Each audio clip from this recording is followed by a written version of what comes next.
When do you stop fixing an old vehicle? When the repair bills start piling up?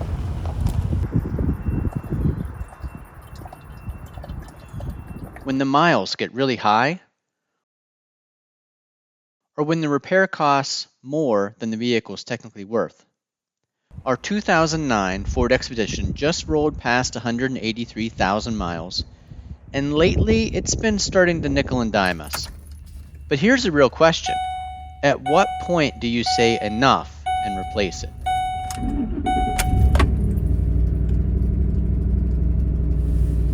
We've owned this Expedition for more than 10 years now, and when we bought it, a lot of people would have already called it a high mileage vehicle.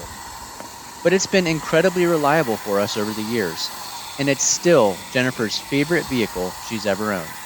It's comfortable, capable, and it still does everything we need it to do. But once vehicles get up there in mileage like this, things do start to wear out. And over the past couple years, the repair bills have started adding up. Since 2023, we've replaced the power steering line, about $290, a set of tires last year, $770, the alternator, serpentine belt, and pulleys, about $850, and last fall, a steering shaft, about $250. And when you add in some other miscellaneous repairs, we've got just over $2,600 in repairs since 2023. Now granted, those were all done by a good reliable mechanic that we know really well. If we had had those done at the dealership, I can only imagine what the cost would have been. And that's not even counting normal maintenance like oil changes, filters, things like that. And we're not done yet. This year we've got to deal with a rust-through issue on a rocker panel for Pennsylvania State inspection. That repair is probably going to run somewhere between $1,000 and $1,500.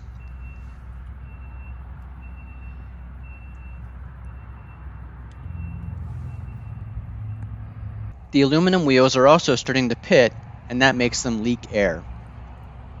I'm planning to keep these rims as a winter set with the Blizzaks, and get another set of rims for the summer tires we bought last year. That would save us about $85 every season that we remove the summer tires and mount the winter tires and get them balanced. But the new rims, sensors, and caps will probably cost around $1,000.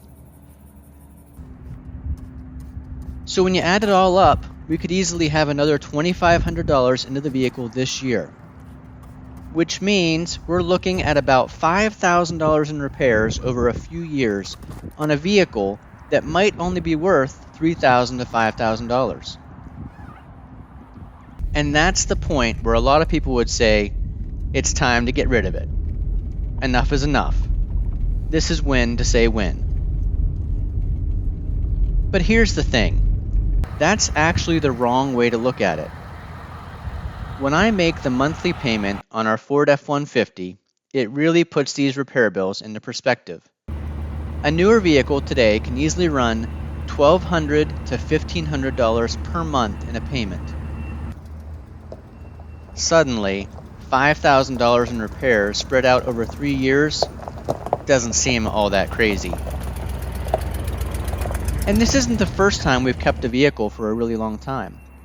We also have our 2014 Chevy Volt that we bought brand new. That car now has 194,000 miles on it. And it's still going strong. That's one of the reasons I tend to believe that most modern vehicles can go a lot farther than people think, if you're willing to maintain them.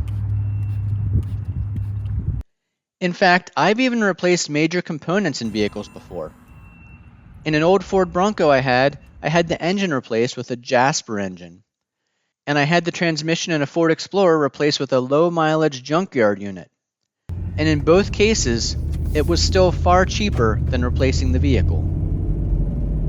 Honestly, if the transmission went out in this Expedition tomorrow, I'd seriously consider replacing it for $3,000 to $5,000 and just keep driving it.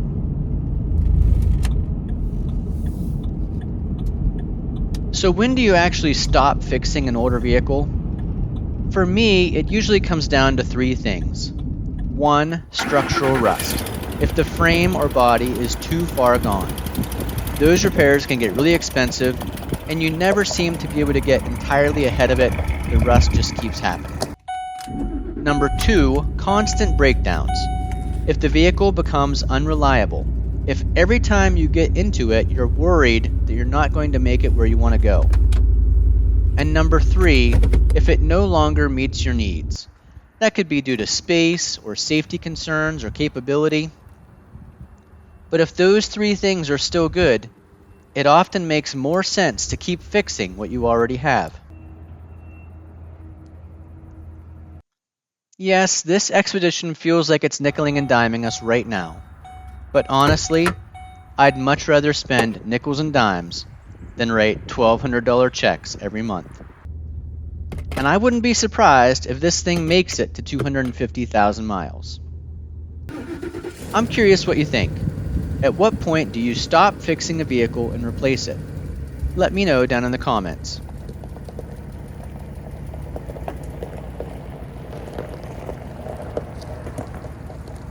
If you haven't already, this is a great point in the video to click that thumbs up button and give us a like. And leave a comment down below what you think about this old Ford Expedition that still keeps going strong.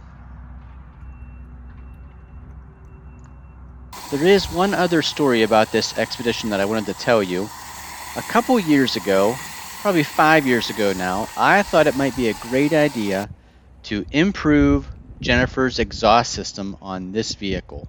Now, on a previous truck that I had, it was an F-250 with the same 5.4 liter Triton engine. I put a Magnaflow exhaust on it and it sounded amazing. One day, as a surprise, I took the Expedition to the shop and had a Magnaflow exhaust put on, and it sounded amazing. But then when Jennifer got in the Expedition to drive it the next time, she thought there was a big truck backing up behind her and she couldn't figure out where the vehicle was. So then she gave me a call and she's like, I think there's something wrong with the Expedition. It's really loud, really rumbly. And I was all happy and I'm like, congratulations, that's your new Magnaflow exhaust. Well, she didn't like it. It ended up going back to the shop and getting that exhaust removed. But here's the clip I found on my phone of how great that exhaust sounded the night before it was removed. It was only on this vehicle for 1 day, but I still think it sounded amazing.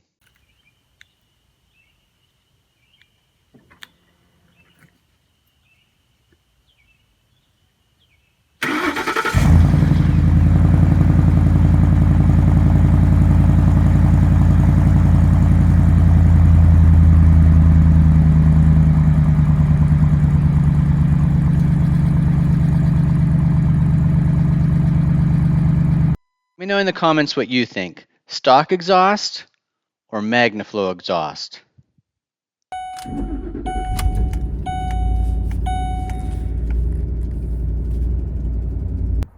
Thanks for watching. If you like videos like this, make sure you click that like button, hype it if you've got the hype button also, and click subscribe if you're not already following us here on Purple Collar Life.